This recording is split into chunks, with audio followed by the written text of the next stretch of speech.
নমস্কার সবাইকে। আজকে ঘরে আছে দুটো ডিম।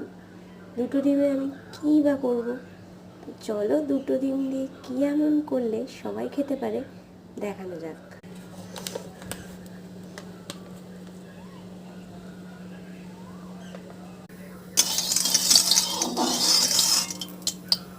তেলটা বেশ গরম হয়ে গেছে। এবার আমি ডিমটাকে বড় বড় কুচি করে একটু ভুজিয়া করে নেব।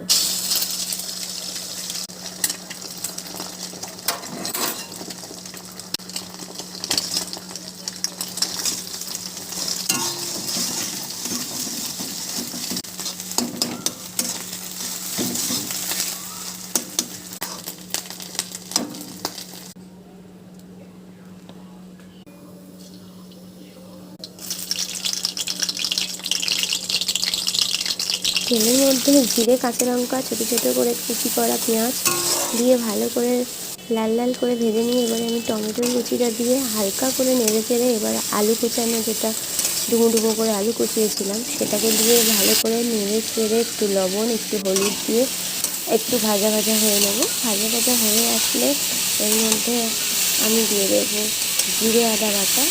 আর আলুটা দেওয়ার পরপরই জল একটু বার হয়েছে, যাই হোক সেই জলটাতেই হালকা করে সিদ্ধ হতে লাগবে। তো আলুটা ভালো করে নেড়ে চেড়ে নিয়ে একটু কষিয়ে যখন দেখবো আলুটা প্রায় সিদ্ধের সময়, তখন আমি অল্প জল দেবো, দিয়ে আর ডিমের যে ভুজিয়াটা করা ছিল সেই ভুজিয়াটাও আমি দিয়ে দেবো সাথে সাথে। আর দুটো একসাথে জাল করে নিয়ে নামানোর আগে আমি একটু দিয়ে নেব সবজি মশলা।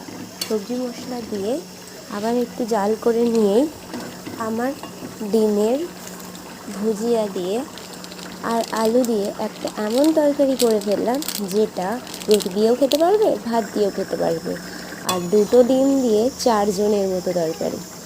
তো এটাই ছিল আজকের আমার রান্না। বাই বাই, সবাই ভালো থেকো।